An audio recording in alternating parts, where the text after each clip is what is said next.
Hello दोस्तों, physics flawless में आपका स्वागत, वेलकम, खुश आमदीद।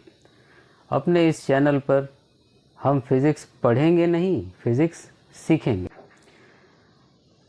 दोस्तों, फिज़िक्स क्या है? Physics is the study of the law of nature, the law established by the nature. इसको पढ़ना, इसको समझना फिज़िक्स है। नेचर का क्या रूल है? नेचर का सिर्फ एक ही रूल है, संतुलन, इक्विलिब्रियम, बैलेंस। और इस बैलेंस, इस इक्विलिब्रियम का जो एक्सप्लेनेशन है वो फोर्स से होता है। यानी कि इक्विलिब्रियम हमेशा फोर्स से रिलेटेड है, और इस इक्विलिब्रियम को पाने के लिए नेचर का जो एक मूवमेंट है एक सर्टेन डायरेक्शन में, टू अटेन द इक्विलिब्रियम, इस मूवमेंट के लिए क्या चाहिए? Energy. So it's all about force, equilibrium, energy, movement. तो अगर हम फोर्स समझे, हम इक्विलिब्रियम समझे, हम एनर्जी समझे, और उस एनर्जी की रिक्वायरमेंट किसी मूवमेंट के लिए किस तरह से है, तो समझो हम फिजिक्स के बहुत सारे एक्सप्लेनेशन में काफ़ी क्लियर हो जाएंगे। तो मेरी ये कोशिश है कि हम लोग अपने इस पूरे सीरीज़ में, जो कि हम फिजिक्स के बारे में डिस्कस करने वाले हैं, इस पूरे डिस्कशन में फोर्स और एनर्जी का पूरा ध्यान रखा जाए। याद रखो कि फिजिक्स के जितने भी एक्सप्लेनेशन हैं वो कहीं ना कहीं फोर्स और एनर्जी से रिलेटेड है। तो अपनी इस पूरे डिस्कशन में हमें फोर्स और एनर्जी का बड़ा ध्यान रखना है। आज का जो हमारा टॉपिक है that is simple harmonic motion. Simple harmonic motion में हम लोग पढ़ेंगे सिंपल हार्मोनिक मोशन, जो हमारा सिलेबस है, चाहे वो 12th स्टैंडर्ड का हो, चाहे वो नीट के लिए हो, चाहे वो जेई के लिए हो, वो तो हम पढ़ेंगे ही, लेकिन साथ साथ ये सीखेंगे भी कि इसको कैसे अप्लाई करना है। कोई कॉन्सेप्ट समझना, उसको अप्लाई करना, यही तो हमारी अंडरस्टैंडिंग है। तो चलो देखते हैं। तो आज का हमारा जो डिस्कशन है, simple harmonic motion, if a particle is acted on by the force. चलो देखते हैं। अगर n की वैल्यू इवन हो जाए तो f is equal to minus k x square, तो फोर्स इधर की तरफ आएगा। x की वैल्यू पॉजिटिव है, यहाँ x की वैल्यू नेगेटिव है। अगर x पॉजिटिव है तो भी फोर्स नेगेटिव है, और अगर x नेगेटिव है तो भी फोर्स नेगेटिव है। तो अल्टीमेटली इस पार्टिकल के ऊपर जो भी फोर्स लगेगा under the action of this force, जो पार्टिकल का मोशन होगा वो एक लाइन में होता चला जाएगा। इसको कहेंगे रेक्टिलिनियर मोशन। अगर हम n की वैल्यू ऑड ले लें, n is equal to 3, so f is equal to minus k x cube. तो अगर x पॉजिटिव ले लेंगे तो फोर्स नेगेटिव आएगा, अगर x नेगेटिव लेंगे तो फोर्स पॉजिटिव आएगा। इस फोर्स के हिसाब से पार्टिकल का जो मोशन है वो to and fro about this point है। यानी कि जब जब ये पार्टिकल इस पॉइंट से दूर होता है, फोर्स की टेंडेंसी ये होता है कि पार्टिकल इस पॉइंट की तरफ आए। इसका मतलब to and fro about this point ये मोशन हो रहा है। इसको हम लोग कहते हैं ऑसिलेटरी मोशन।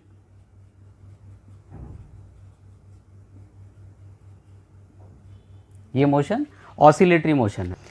अब चलो देखते हैं, अगर n की वैल्यू 1 ले लें, अगर n की वैल्यू 1 ले लें, तो अगर n 1 हो जाए तो f इज इक्वल टू क्या होगा? Minus k x, minus k x. इसका मतलब ये कि अगर फिर रियल लाइन पे ये सिचुएशन देखी जाए तो इसका मतलब जब x की वैल्यू पॉजिटिव है तो जो फोर्स है वो नेगेटिव है, और जब x की वैल्यू नेगेटिव है तो फोर्स की वैल्यू पॉजिटिव है। इसका मतलब under the action of this force particle का मोशन अभी भी to and fro about this point है। तो हम लोग कहेंगे ये अभी भी ऑसिलेटरी है। बस एक सिंपल जो बात इसके अंदर है वो ये है कि x की पावर 3 के लिए, x की पावर 5 के लिए, 7 के लिए, 9 के लिए, ऑड नंबर्स के लिए ये ऑसिलेटरी है। लेकिन इस ऑसिलेशन की ये सबसे सिंपलेस्ट फॉर्म है, जबकि फोर्स ये लग रहा हो। इसी को कहते हैं simple harmonic motion. The simplest form of any harmonic motion is called simple harmonic.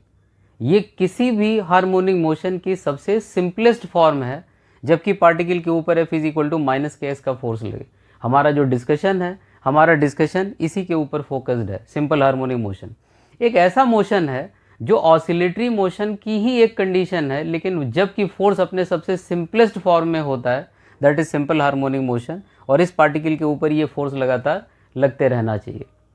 तो कुल मिला के बात क्या है, यानी कि ये पार्टिकल का मोशन रेक्टिलिनियर है, ये पार्टिकल का मोशन ऑसिलेटरी है, ये भी ऑसिलेटरी है, लेकिन फोर्स अपनी सबसे सिंपलेस्ट फॉर्म में है। तो हम लोग कह रहे हैं कि ये मोशन कैसा है, ये मोशन सिंपल हार्मोनिक है। कहते हैं ना कि सिलसिले तोड़ गया सभी वो जाते जाते, ये चला गया, जाते जाते चला गया, फिर वापस आने की टेंडेंसी नहीं है। सिलसिले तोड़ गया सभी वो जाते जाते, वरना इतने तो मरासिम थे कि आते जाते। तो ये मोशन आने जाने वाला है, यानी ये मोशन रिपीट करने वाला है। तो अब अगर देखें यहाँ पर, तो हमें एक कंडीशन मिल गई है कि किस फोर्स के साथ किसी पार्टिकल के मोशन को, जबकि वो सिंपल हार्मोनिक मोशन करेगा, वो डिस्कशन हमें करना है। तो मैंने कहा था हमारा पूरा डिस्कशन फोर्स और एनर्जी के ऊपर ही बेस्ड होता है। तो चलो देखते हैं कि अगर हमें ये फोर्स पता चल गया है तो अब हम इस मोशन को कैसे समझ सकते हैं।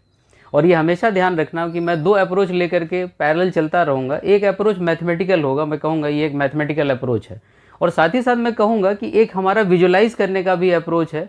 You get the same result, दोनों में हमें सेम रिजल्ट मिलेंगे, लेकिन हमारा जो विजुलाइज करने का अप्रोच है, मेरा फोकस उसके ऊपर ज़्यादा रहेगा। हम मैथमेटिकल अप्रोच साथ साथ लेके चलेंगे, वो हमारे लिए हेल्पफुल होता है बहुत जगह। जहाँ हमें विजुलाइज करने में कोई प्रॉब्लम होती है, वहाँ मैथमेटिक्स, वेक्टर, ये सब हमारी हेल्प करते हैं। लेकिन जहाँ हम विजुलाइज कर सकते हैं प्रॉब्लम्स को या सिचुएशंस को, वहाँ ज़रूर हमें उसे विजुलाइज करना चाहिए। चलिए, तो हमें कोई कन्फ्यूजन ना हो पीरियोडिक मोशन में, ऑसिलेटरी मोशन में और सिंपल हार्मोनिक मोशन में। इसलिए इस बात को मैं ज़रा क्लियरिफाई कर दूं कि एक होता है पीरियोडिक मोशन।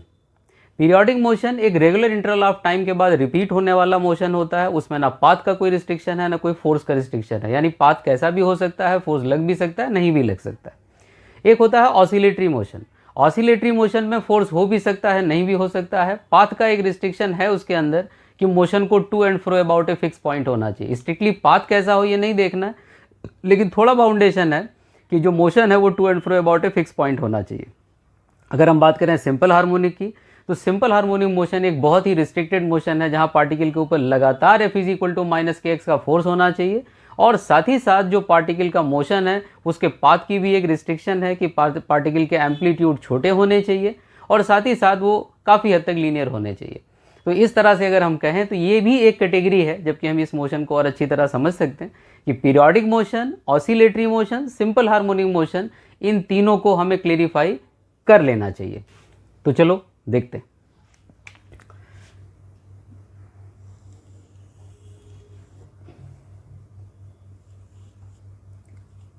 ये सन है, ये अर्थ है। ये मोशन कैसा है? ये मोशन है periodic. Regular interval of time के बाद रिपीट होना चाहिए। पाथ का कोई रिस्ट्रिक्शन नहीं है कि सर्किल पे चलेंगे, एलिप्स पे चलेंगे, या कैसा भी पाथ हो।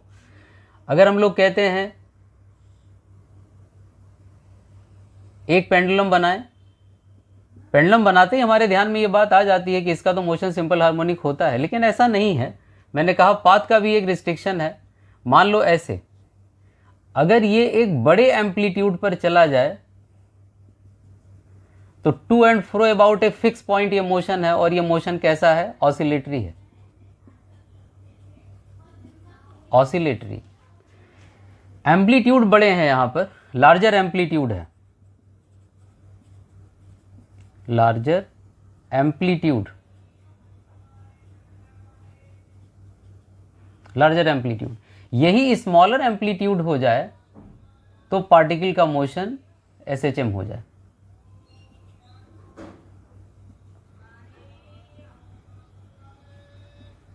अब ये SHM है, स्मॉल एम्पलीट्यूड।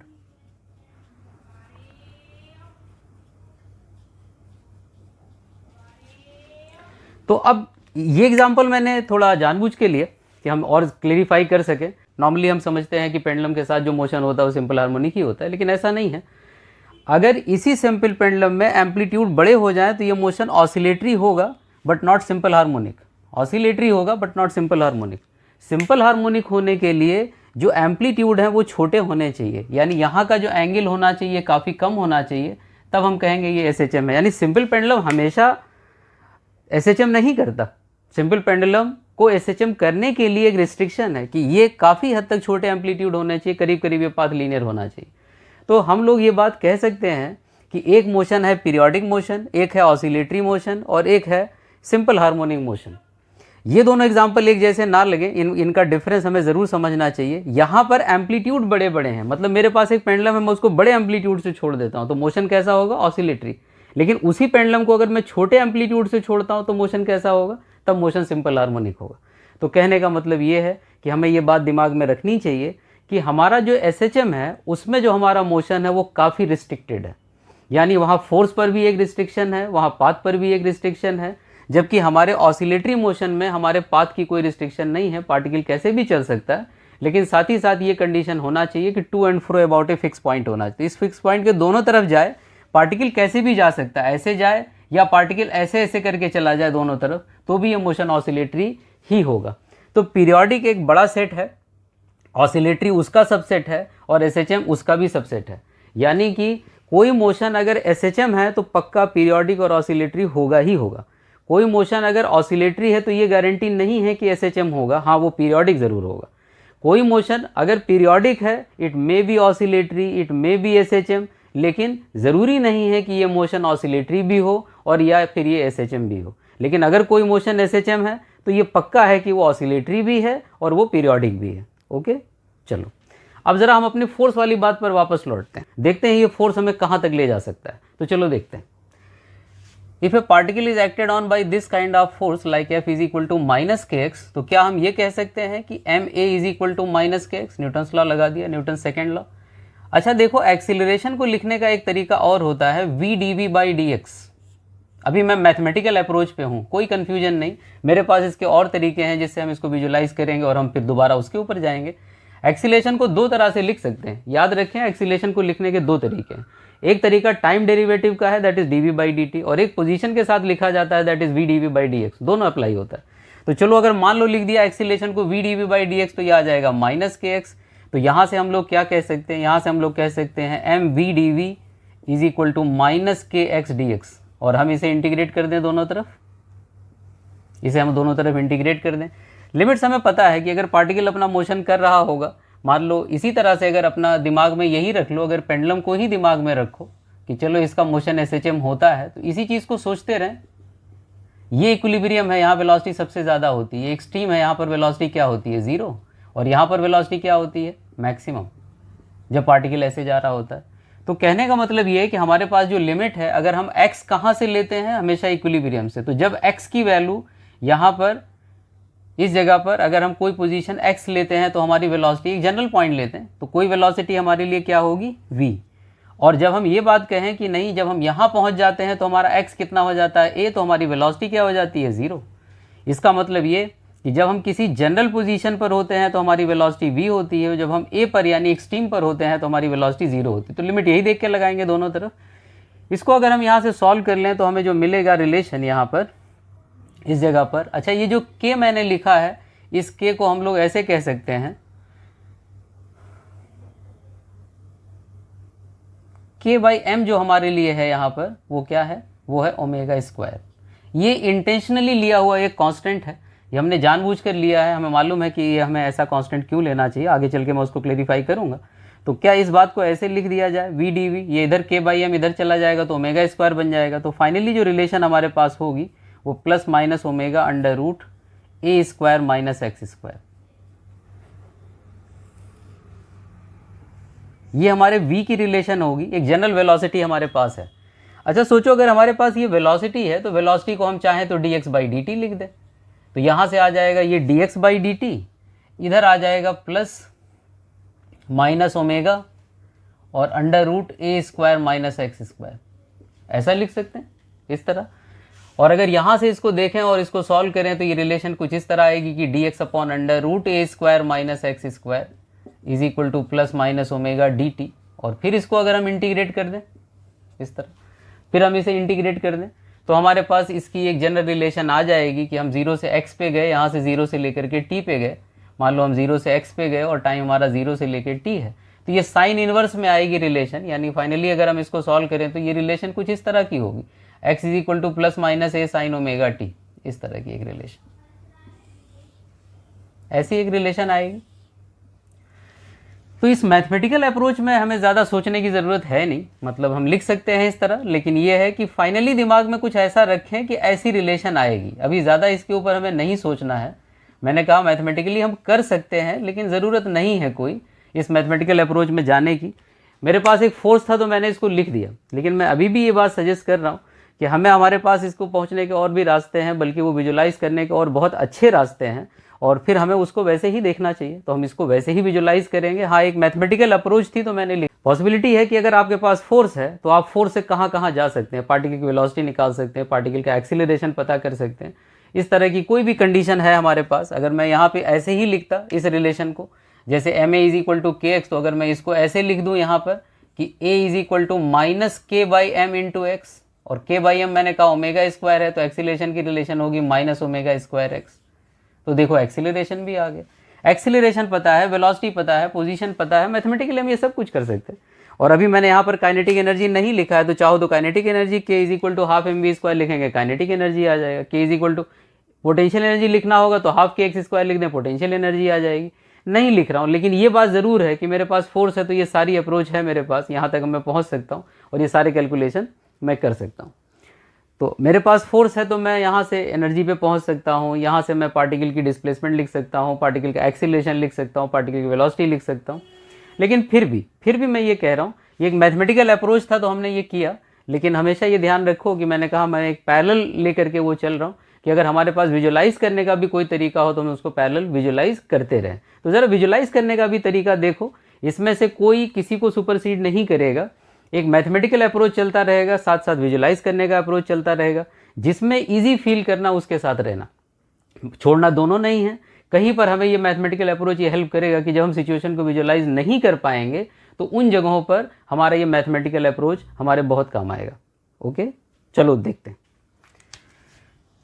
एक रिप्रेजेंटेशन लिख रहा हूं,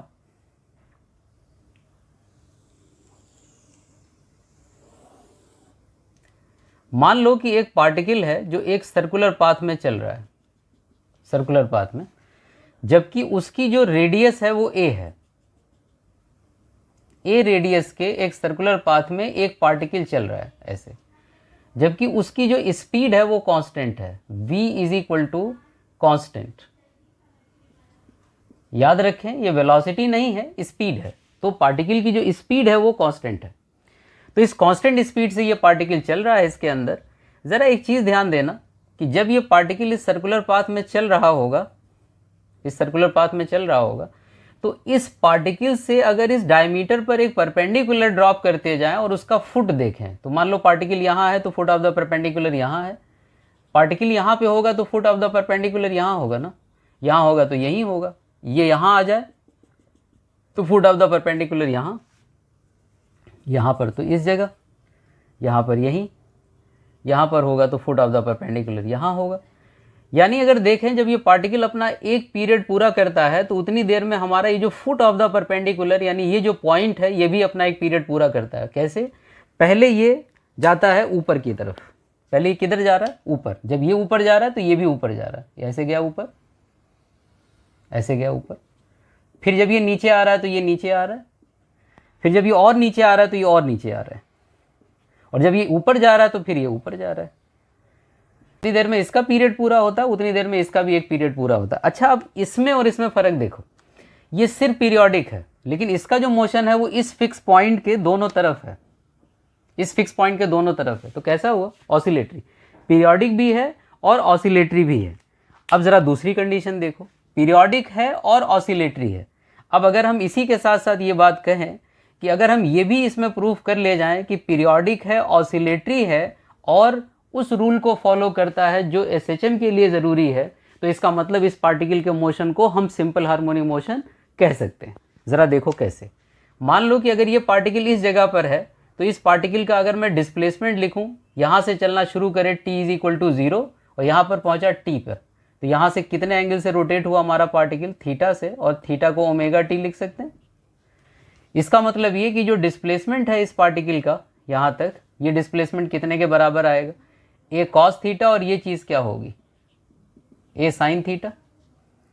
देखो तो इस पार्टिकल का जो डिस्प्लेसमेंट है from the mean position that is y, और इस y को हम लोग क्या कह सकते हैं, इस y को हम लोग कह सकते हैं यहाँ से y is equal to a sine, और थीटा की जगह पे लिख सकते हैं ओमेगा टी।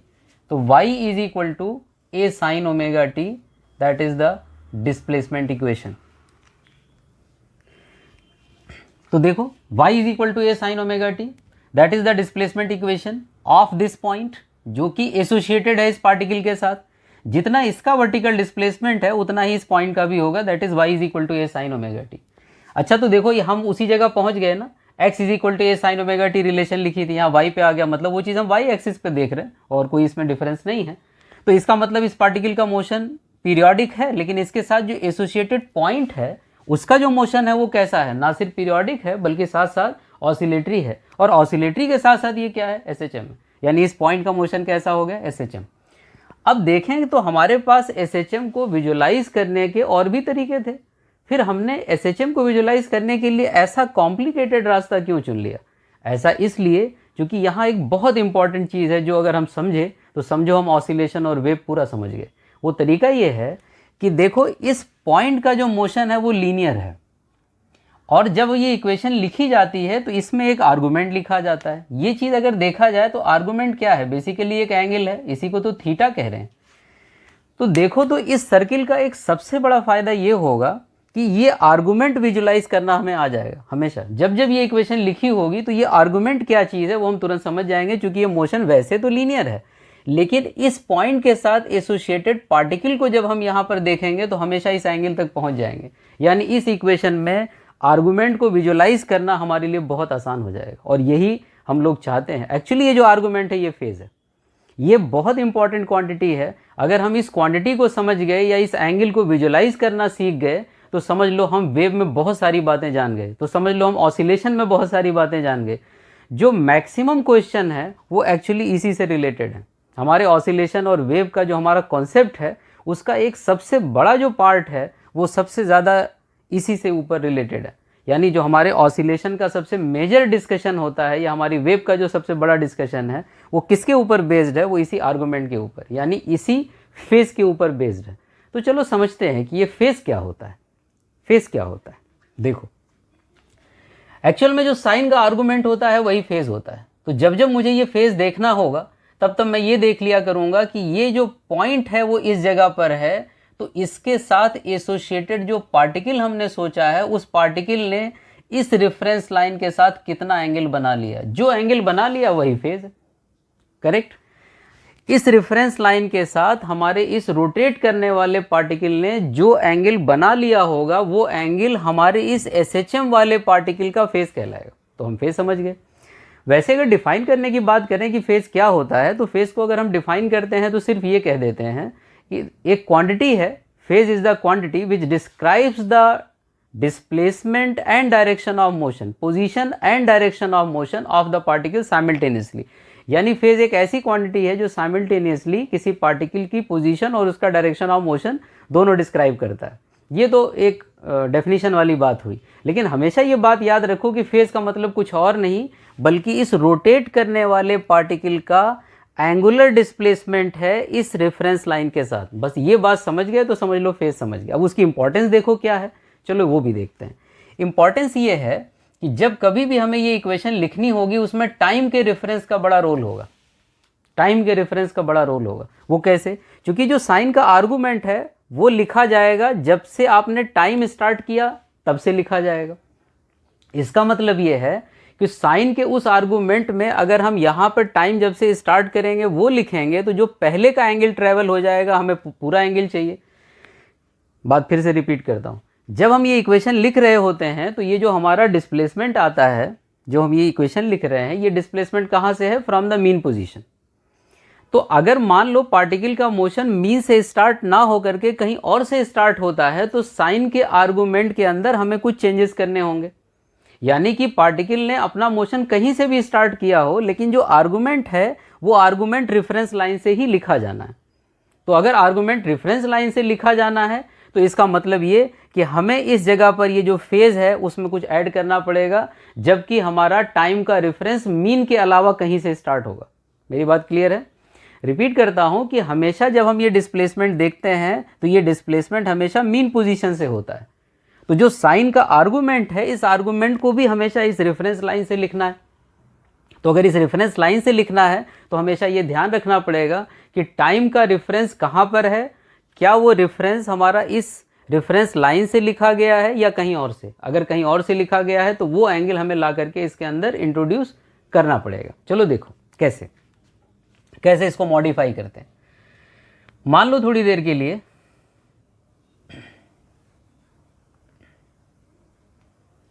देखो इक्वेशन को कैसे मॉडिफाई करते हैं। एक पार्टिकल है जो इस तरह से चल रहा है, मान लो टाइम का रेफरेंस मैं लेता हूं तो हमने इस टाइम रेफरेंस पर लिखा था। थोड़ी देर के लिए ये सोचो कि अगर मान लो कि पार्टिकल ने अपना मोशन यहां से स्टार्ट किया इस जगह से, तब हमने क्लॉक ऑन कर दी t is equal to 0। Particle मतलब ये पॉइंट हमारा यहाँ रहा होगा, उसके साथ एसोसिएटेड ये। तो t 0 पर अगर ये यहाँ था तो t टाइम में ये यहाँ पर है, तो इसका मतलब ये कितने एंगल से इधर रोटेट हो गया, theta is equal to omega t से। अब इस पार्टिकल की जो डिस्प्लेसमेंट इक्वेशन है, जाहिर बात है वो theta is equal to omega t, y is equal to A sine omega t नहीं होगी। इसलिए मैंने कहा कि डिस्प्लेसमेंट कहाँ से लिखते हैं, मीन से। तो मीन से लिखने के लिए हमें ये पूरा एंगल लेना होगा, यानी ये पूरा एंगल हमारे लिए आर्गुमेंट होगा, ये पूरा एंगल हमारा फेज होगा। तब जब टाइम का रेफरेंस यहाँ से स्टार्ट नहीं होता तो एंगल तो हमें यहीं से देखा जाना चाहिए, ये हमारा रेफरेंस है। तो इसका मतलब कोई इनिशियल एंगल अगर बन रहा हो लाइक फाई नॉट, तो वो फाई नॉट अगर हम इसमें ऐड कर दें तो ये टोटल फेज फाई कहलाएगा।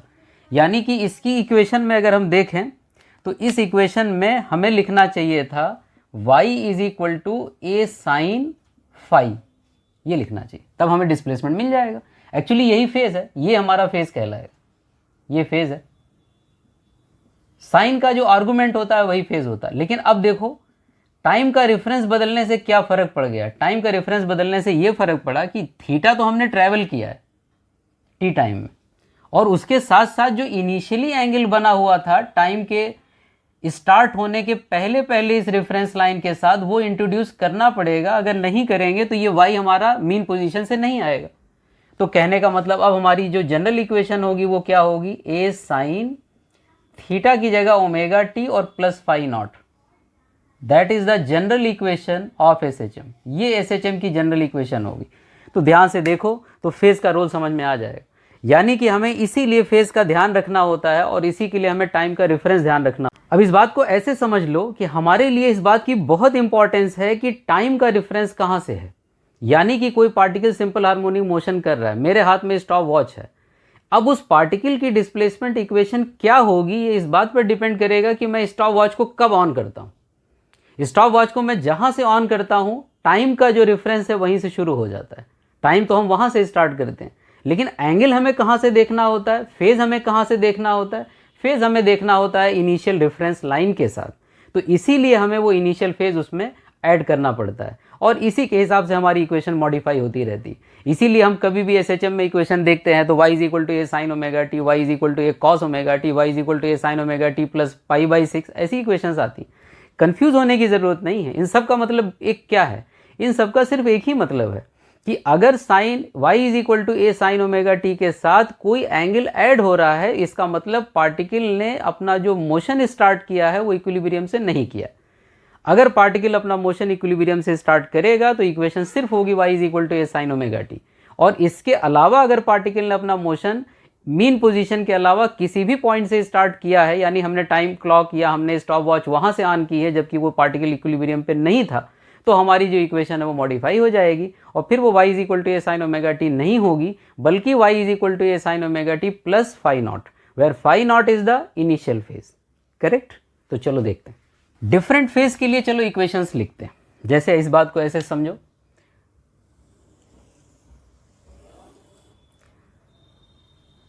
तो चलो देखते हैं कि फेज के हिसाब से इक्वेशंस को कैसे मॉडिफाई करते हैं। चलो देखो, जैसे मान लो कि अगर कहते हैं कि ये पार्टिकल हमारा एसएचएम कर रहा है, ये पार्टिकल एसएचएम कर रहा है between the boundary plus A and minus A, that is the amplitude of this particle. ये इसका इक्विलिब्रियम है। अब अगर पार्टिकल अपना मोशन यहाँ से स्टार्ट करता है, लाइक ऐसे जा रहा है, यहाँ से जा रहा है, पार्टिकल इस जगह पे था, टाइम क्या था, t इज इक्वल टू 0, इसके साथ एसोसिएटेड पार्टिकल कहाँ होगा, यहीं पर होगा, और रेफरेंस हमेशा कहाँ से लेना, यहीं से लेना। तो इक्वेशन क्या होनी चाहिए, तो इसकी इक्वेशन क्या होनी चाहिए जब पार्टिकल यहाँ पर है, तो इस पार्टिकल की इक्वेशन होगी y is equal to A sine omega t, simple, कोई चेंज नहीं, y is equal to A sine omega t. अब सोचो, मान लो कभी पार्टिकल यहाँ पर है, यहाँ पर है, इस जगह पर y की वैल्यू है plus a by two, y की वैल्यू है a बाई टू, पार्टिकल यहाँ पर है, टाइम का रेफरेंस हमने यहाँ से स्टार्ट किया, अब की बार time t is equal to 0 यहाँ है, कोई कहता है इस पार्टिकल के लिए इक्वेशन लिखें, तो इस पार्टिकल की इक्वेशन लिखने से पहले इसका पहले एसोसिएटेड पार्टिकल बनाओ और देखो कि इस एसोसिएटेड पार्टिकल ने कितना एंगल बनाया है पहले, दैट इज फाई नॉट, तो ये कहलाएगा फाई नॉट, ये कहलाएगा फाई नॉट। निकालते हैं फाई नॉट। फाई नॉट कैसे निकालें, y is equal to A sine phi, यहाँ से पता करते हैं कि इनिशियल फेज कितना है, तो इनिशियल फेज हमें यहाँ से पता चल जाएगा, y इज इक्वल टू इस पार्टिकल का initial phase y is equal to A sine phi not, y की जगह रख दो a बाई टू, ये आ जाएगा a साइन फाई नॉट, तो यहाँ से फाई नॉट की वैल्यू कितनी आ गई, 30 डिग्री, 30 डिग्री मतलब पाई बाई 6, करेक्ट, पाई बाई 6। तो जब ये इनिशियल फेज हमें पता चल गया कि पार्टिकल इनिशियली यहाँ पर था, अब कहते हैं कि पार्टिकल, मान लो कि टी टाइम में पार्टिकल कुछ दूर और चला गया होगा, यानी इसकी अगली पोजीशन यहाँ पर है, ये इस जगह पर है, t is equal to t पर, तो पार्टिकल का कुछ y होगा। अब इस पार्टिकल की अगर इक्वेशन लिखनी हो जबकि रेफरेंस ये है, तो इसके लिए जो इक्वेशन होगी वो क्या होगी, इसके लिए इक्वेशन होगी y is equal to A sine, जितना ये ट्रैवल किया ओमेगा टी, जो एंगल इसने फर्दर बनाया है अभी,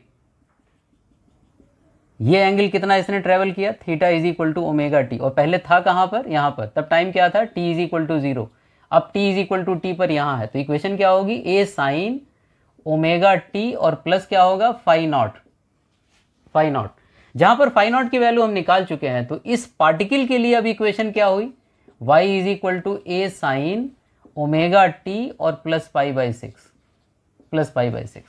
तो यहीं से इस बात को समझ लेते हैं, और हमें यह समझना चाहिए कि अलग अलग टाइम रेफरेंस पर इक्वेशन को इस तरह से मॉडिफाई किया जाता है। तो किसी भी रेफरेंस में इक्वेशन लिखी जा सकती है, हर बार हमें क्या करना होगा, इस फेज को इसके साथ ऐड करना होगा। मान लो पार्टिकल अपने एक्सट्रीम पोजीशन पर है, तो इक्वेशन क्या होनी चाहिए, अगर पार्टिकल अपने एक्सट्रीम पर है, तो एक्सट्रीम पर अगर होगा तो इसकी इक्वेशन क्या होगी, y is equal to A sine omega t, यहाँ से आगे जाएगा ओमेगा टी, और पहले कितना चल चुका है 90 डिग्री, तो omega T plus 90 degree, that is a cos omega T. It's very easy, आसानी से हम ये बात समझ सकते हैं। तो y is equal to a cos omega T.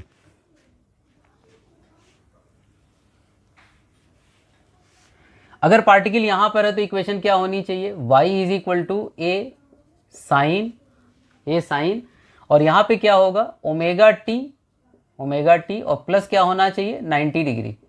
Initial phase क्या है, जब पार्टिकल ने अपना मोशन यहां से स्टार्ट किया, t इज इक्वल टू 0, तो यहां से यहां तक वो कितना एंगल ऑलरेडी ट्रेवल कर चुका है, 90 डिग्री। तो इक्वेशन क्या आ जाएगी हमारे पास, ए कॉस ओमेगा टी।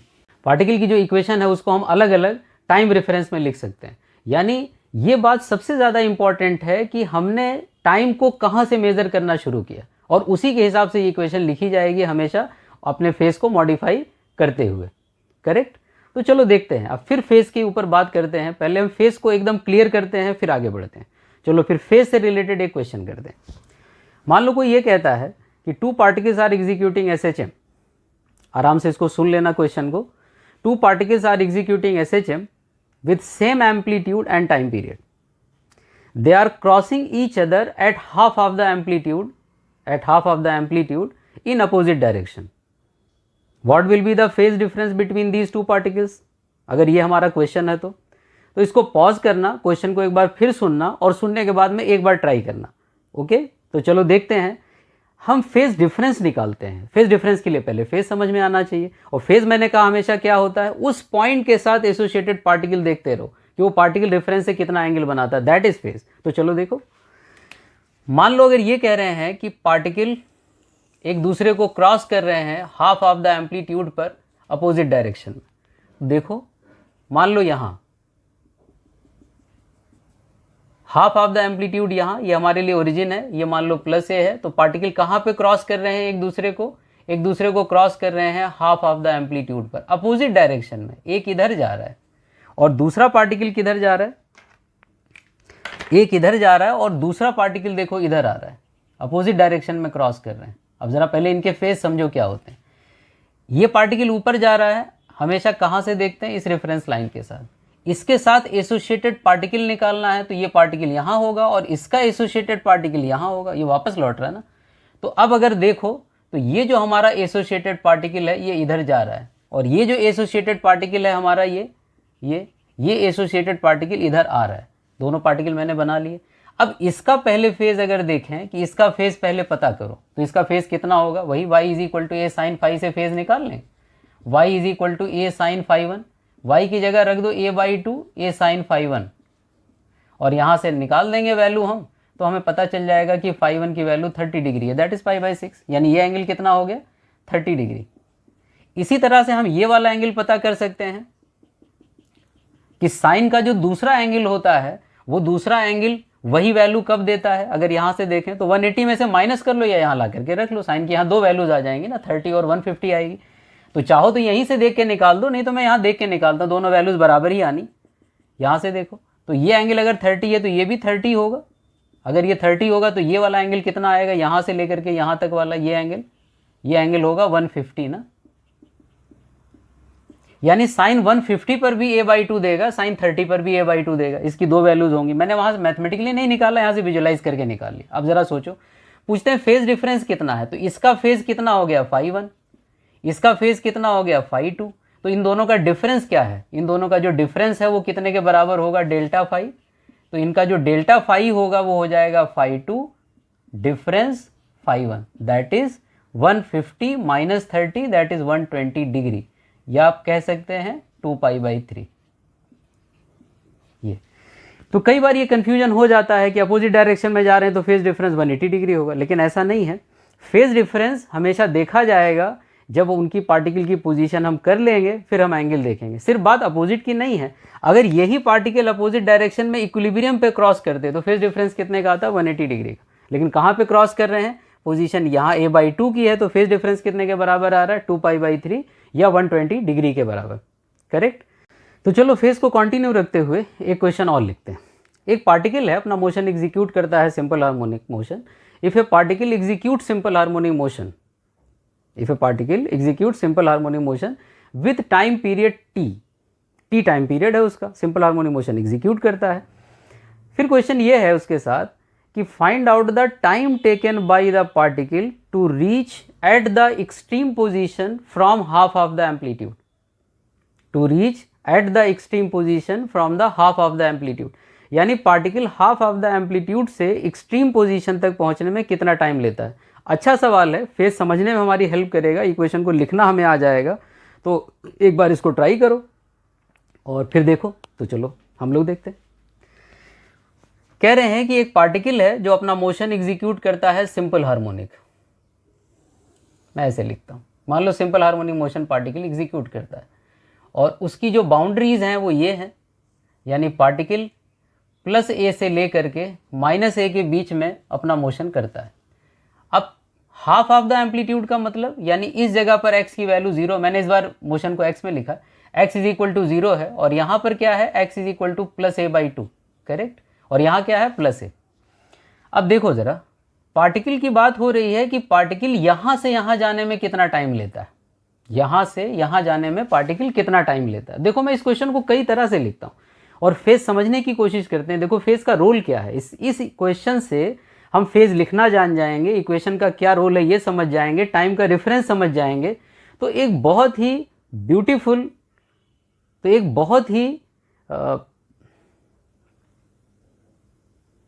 बहुत ही बेहतरीन तरीका है इक्वेशन समझने का, रेफरेंस समझने का, इक्वेशन को अप्लाई करने का और मोशन समझने का। ओके, तो चलो देखते हैं।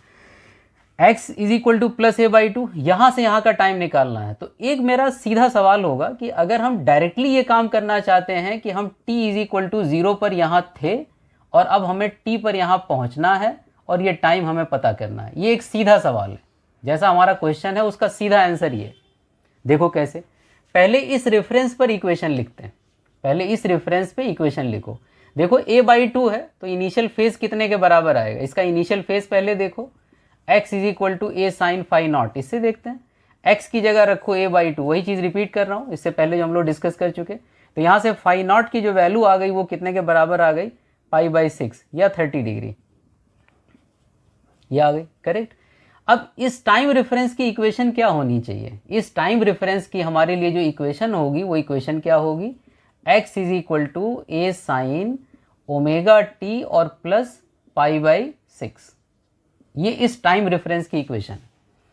यानी कि अब ये इक्वेशन इस पार्टिकल के मोशन को डिस्क्राइब करेगी इस पूरे सिंपल हार्मोनिक मोशन में। तो अब क्या पूछा जा रहा है, अब पूछा जा रहा है कि बताओ t0 पर हम यहाँ थे तो बताओ कितने टाइम में हम a पे पहुंचे। तो x की जगह पर अब क्या रख दिया जाए, x की जगह पर अब हम a रख दें। हमें कहाँ पहुंचना है, a पे, हमें a पे पहुंचना है, a sine omega T plus π/6। कब हम a पर पहुंचेंगे वो चाहिए, a से a कैंसिल हो गया, यहाँ 1 आएगा, इसको लिख सकते हैं साइन 90 दैट इज π/2। तो sine π/2 sine omega T plus π/6, correct. दोनों को इक्वल कर दें, यहाँ से आ जाएगा π/2, यहाँ आ जाएगा ओमेगा 2π t/t और प्लस कितना π/6, करेक्ट है।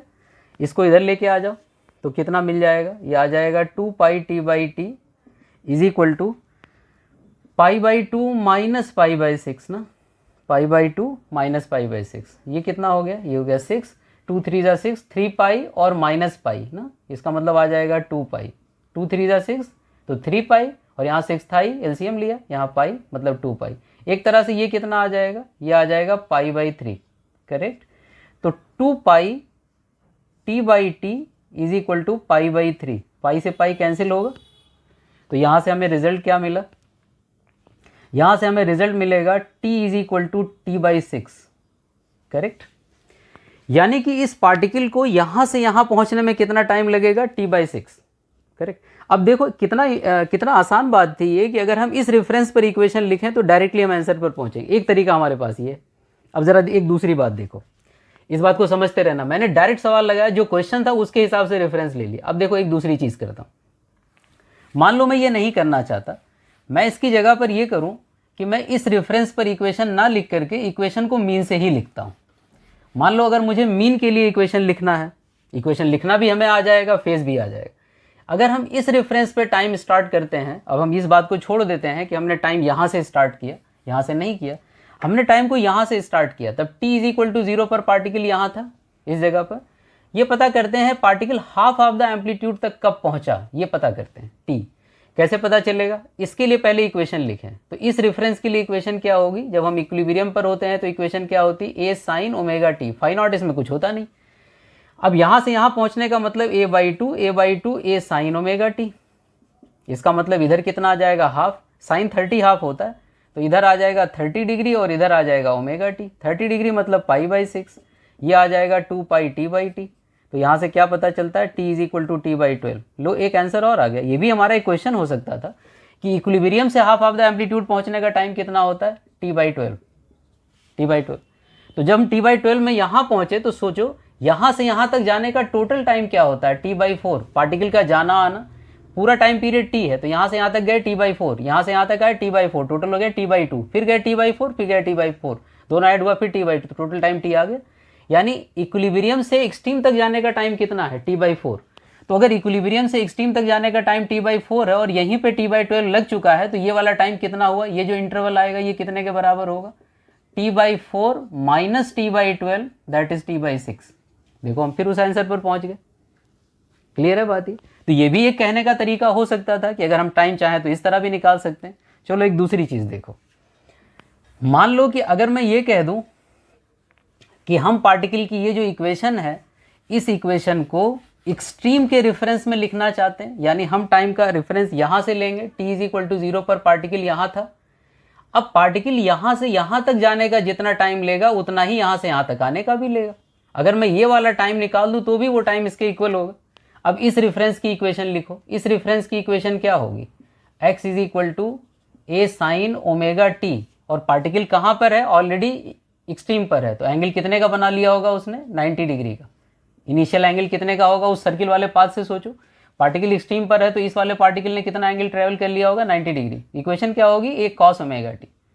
यानी कि एक्सट्रीम के रेफरेंस में अगर हम कभी इक्वेशन लिखें तो हमारी जो इक्वेशन होगी वो क्या होगी, x is equal to a cos omega t. अब जरा देखो, यहां से हम चले टी टाइम में कहाँ पहुंचना है हमें, a/2 पर। तो अगर हमें a/2 पे पहुंचना है तो यहाँ रखो a/2, यहाँ लिखो a, यहाँ लिखो कॉस ओमेगा टी। ए से फिर कैंसिल होता है, ये कॉस 60 डिग्री होगा, तो 60 degree is equal to omega t. 60 degree का मतलब यहाँ क्या है, पाई/3, तो ये आएगा पाई/3 और ये आएगा 2 pi t/t। You get the same answer, t is equal to t/6। Correct. देखो हम यहाँ आ गए। कहने का मतलब यह है कि अलग अलग रेफरेंस में इक्वेशन लिखी जा सकती है, इक्वेशन को मॉडिफाई किया जा सकता है और अपने रिजल्ट तक पहुंचा जा सकता है। एक चीज यह है। अब एक दूसरी बात जरा देखो, एक बहुत सिंपल बात करता हूं, एक बिना कैलकुलेशन वाला हमारे पास, एक बहुत ही सिंपल बात करता हूं, एक बिना कैलकुलेशन का रिजल्ट है जो कि एकदम विजुअलाइज करने वाला है। तुम देख के आंसर बता सकते हो, जरा देखो कैसे।